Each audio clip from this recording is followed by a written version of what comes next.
الرجا والخوف قلبي طائر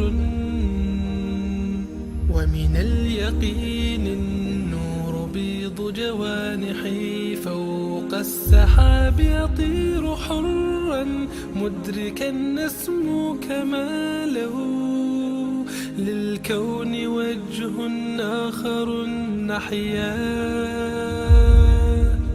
أنا صنعة أوجدتها يا باري وملكت فيها معصم الإيمان للحق والعدل التواصي بالجمال عبادة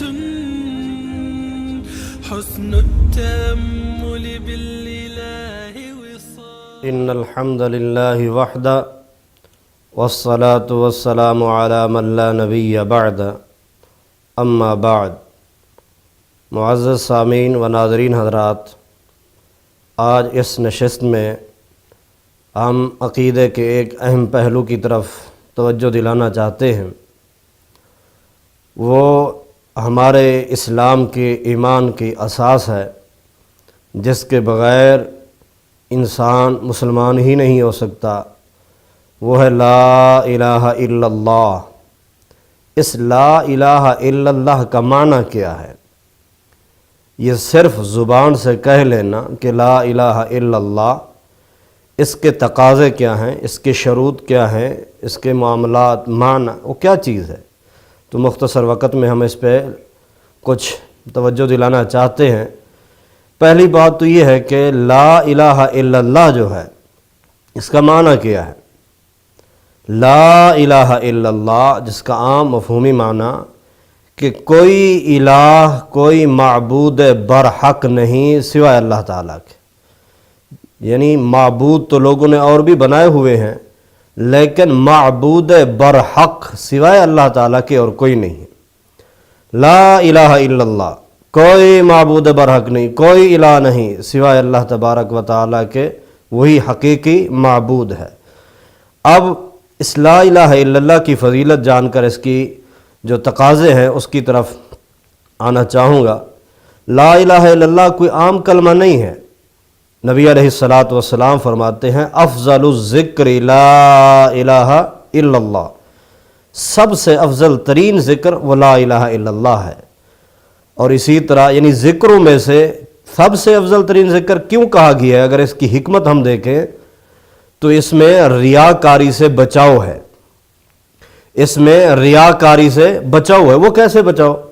مثلا ایک آدمی محفل میں بیٹھا ہے اور پڑھتا ہے سبحان اللہ تو با پہ اس کا ہونٹ ملے گا. وہ پڑھتا ہے اللہ اکبر تو با پہ ہونٹ ملے گا. وہ کہتا ہے لا الہ الا اللہ تو یہاں اس کا ہونٹ نہیں ملے گا. مثلا سبحان اللہ پہ بھی، الحمدللہ پہ بھی، اللہ اکبر پہ بھی یہاں میم پہ اور با پہ ہونٹ ملتا ہے. اگر مجلس میں بیٹھا ہے اور لا الہ الا اللہ پڑھ رہا ہے تو ہونٹ اس کا نہیں ملتا. تو یعنی وہ مجلس میں ہو یا کہیں لوگوں کے سامنے ہو یا علیحدہ ہو، خلوت میں ہو، تو وہاں آدمی لا الہ الا اللہ پڑھے تو اگلے کو پتہ بھی نہیں چل سکتا. لہذا لا الہ الا اللہ افضل ترین ذکر ہے. نبی علیہ الصلاۃ والسلام نے فرمایا کہ لا الہ الا اللہ وحدہ لا شریک لہ لہ الملک و لہ الحمد وہو علی کل شیء قدیر. تمام انبیاء کا یہ وظیفہ رہا ہے. لا الہ الا اللہ اتنا عظمت والا ہے. سب انبیاء یہی لا الہ الا اللہ لا الہ الا اللہ، آگے ان کا نام تبدیل ہوتا رہا. بہرحال اس کے فضائل بہت زیادہ ہیں، لیکن جو اصل اساسی بات ہے میں اس کی طرف توجہ دلا رہا ہوں وہ یہ ہے کہ لا الہ الا اللہ کہنے سے آدمی مسلمان تو ہو گیا ہے، لیکن اس کے کچھ تقاضے ہیں. جس طرح وہ حدیث میں ہے نا کہ رسول اللہ صلی اللہ علیہ وسلم نے فرمایا لا الہ الا اللہ جو ہے یہ مفتاح الجنہ ہے، جنت کی چابی ہے. لیکن یاد رکھیں کوئی بھی چابی بغیر دندانے کے نہیں ہوتی، دندانے ہوتے ہیں یا چابی کے. لہذا لا الہ الا اللہ چابی تو ہے، اس کے دندانے وہ اس کے تقاضے ہیں کہ اس لا الہ الا اللہ کے تقاضوں کو پورا کیا جائے گا تو تب انسان جنت کا حقدار بنے گا. ان شرائط میں اور ان تقاضوں میں سے ایک تقاضا یہ ہے، ایک شرط یہ ہے کہ ہم لوگوں کو لا الہ الا اللہ کا معنی یاد ہونا چاہیے. اس کا معنی بھی کیا ہے؟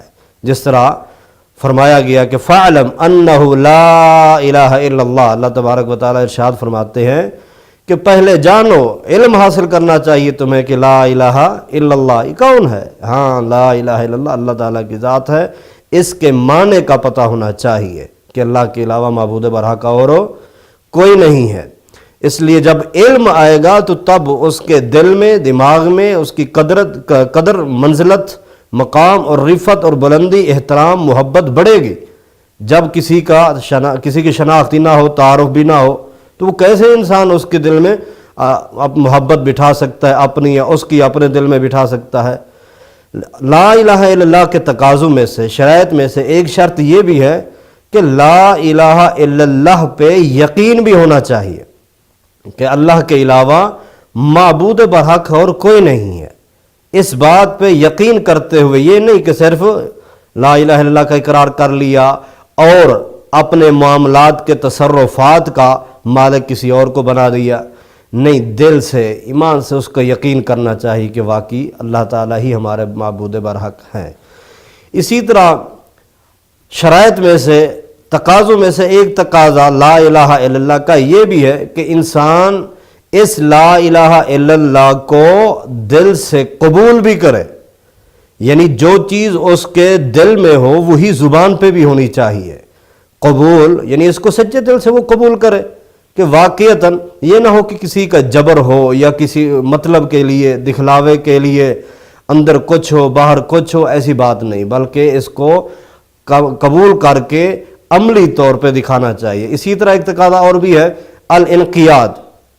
انقیاد کا کیا معنی کہ عملی طور پر قید لگانی چاہیے، عملی طور پر۔ مثلا بھی جس چیز کا اللہ تبارک و تعالیٰ نے ہمیں حکم دیا یہ کرنا ہے وہ کرنا ہے، جس سے روکا ہے روک گیا، تو یہ قید لگانی ہے عملی طور پر اپنے اوپر کہ جن جن چیزوں سے خالق کے کائنات نے ہمیں روک دیا رک جانا، وہ محرمات ہیں، وہ منکرات ہیں، جتنی بھی چیزیں ہیں ان سب سے ہمیں رکنا چاہیے، اور جن چیزوں کے کرنے کا حکم دیا ہے ان سے کرنا چاہیے۔ یہ لا الہ الا اللہ کا تقاضا ہے۔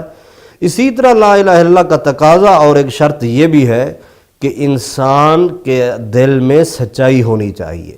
صرف زبان سے اقرار کر دیا، دل کے اندر اگر وہ سچے دل سے اقرار نہیں کر رہا تو اس کے لا الہ الا اللہ پڑھنے کا کوئی فائدہ نہیں ہے۔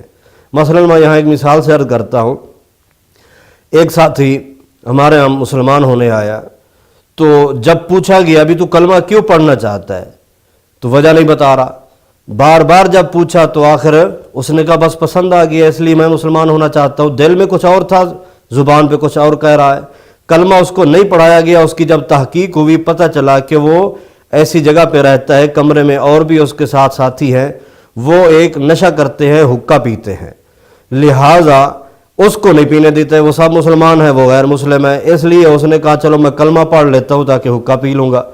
تو ایسے لوگ بھی ہیں۔ اب مثلا کل کی بات ہے، کل ہی ایک ساتھی ہے، کہتا ہے جی کہ مسلمان ہو چکا ہوں میں، کلمہ پڑھ رہا ہوں، کلمہ پڑھا دیجئے۔ ٹھیک ہے پڑھا دیا گیا، ابھی کیا وجہ ہے، کیوں پسند آیا؟